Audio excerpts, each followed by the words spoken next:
What is it that you love about being a mom? Oh, I love it. I'm going to cry. I love these boys. I love what they teach me every day. I love what they do for my husband and I. What's there not to love? They're annoying, but and I would prefer to sleep more, but it's amazing. I love being a mom. Did you always know that you wanted to be a mom? Yes. I didn't know I would be able to, truly, with my husband. He's a little older than I am. And when we... You know this is going online, right? I love it. It's good. He'll like it. No, and I said, I want to get married and I want to have kids. And he said, well, if we do that, then, he had his contingencies as well. So, yes, I always wanted to be a mom. What do you find the most difficult part of motherhood? Trusting that you're raising them in the best way that you know how. Mm-hmm. They say motherhood doesn't come with a handbook. It doesn't. We just learn every minute that we do it. That you're doing it right. Yeah. Mm-hmm. I think a lot of people get caught up in trying to do it like their mom or trying to do it like their sister or their friend or whoever. You really have to just do what you're doing, right? Yeah. And it's hard to trust that. Yeah. Because again, we've never done it before. all these moms, we're all first time moms, no matter how many kids you've got. And each kid is different and needs a different type of love from you, Yeah. That's hard. But I think you take the good things from those people that you admire and use it, That's why it's called motherhood. It's a hood. How have the children kind of influenced you as an artist, as a teacher, and as a business owner?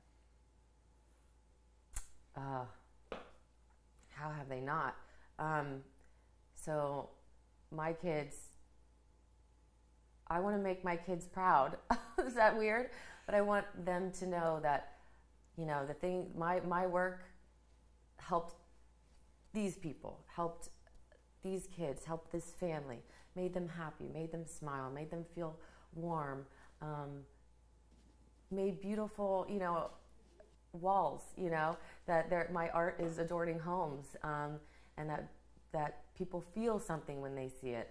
I just hope that they know also the value of loving your work and how important that is in your deep down gratitude and happiness and overall joy, What do you feel when you see them creating their own works of art? It's the best. So I started, they have their own little art journals. I have to find them. But it's been a while. But I think actually through like quarantine, I thought, man, we all need an outlet. Yeah. Including at the time 1.5-year-old. So they, started playing in their journals and painting and scribbling. And so when they see me, what I think is really actually a success for me is they could see that piece of artwork behind you and not feel any fear of coloring on it. Like, I'm not mad at them. Go ahead. Because I know, who cares? I can paint over it, right? Yeah. Like, for them to know that they are welcome to touch any of my artwork as long as they ask. But they're not afraid of art supplies or color. And I love that. I love their confidence in that. That's pretty cool. Yeah. I hope. And finally, now that I have a kindergartner, I know his art teacher, Mrs. Viney, I'm calling her out. And she said, Anna, I hope he's not bored because you've taught him everything. And I'm like, yes. So that was a win. Yes. Doing my job. You're doing it right. You obviously have a lot going on. You're creating your own art. You're helping people to do the same. You're raising your children. How do you find the time for yourself? And do you have to block off time so that you can find your own creativity? So I absolutely have to block things off. And I have a business coach. So she and I will sit down and say, again, here's your day of teaching. Here's this day of teaching. Here's this day of painting. You get a whole day, Anna. Yeah. I'm like, oh, I do? Well, yeah, that's my job, is to make sure I have that time. So painting is absolutely a joy, but sometimes it's work, you know. So other times, you know, I have to block out working out and going to get, I don't know, my nails done. Never happens. But absolutely, you know, that's how you just do it, just like you do anything else. I actually learned that from my husband, is you put it in your day just like anything else. Mm-hmm. What did this pandemic kind of teach you, and this evolution of your business? It taught me that, I mean, we all know life is short, but it was kind of thrown in our face, right? Everybody was faced with this, wait, it was like life just ended. You know, it was like our world just stopped. So when it starts again, what do I want it to look like?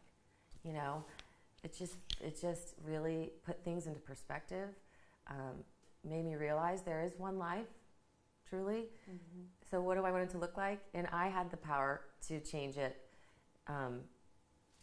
Nobody else. Can't expect anybody else to change it. So I think that's what we were just faced with, true reality, like it or not. And what was that like for your boys? I mean, they're young, but they're old enough to know.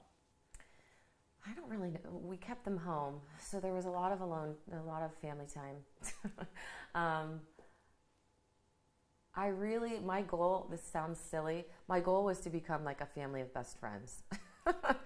Since we were all together, how do we do this? And you know, we figured it out. It was kind of amazing. And so when my boys went back to school, I think that was an interesting transition of being away from each other. Yeah. I was so lucky that they had each other, that I had them. They had my husband and I, you know, because we're both self-employed, so both of our lives, our work stopped, which was really scary. But then we kind of had to just dive into it as a family and say, all right, we're going to survive this. How? And what do we need to do together? And the boys are amazing. I think the kids have been the most amazing thing of this whole change. You know, they're so resilient.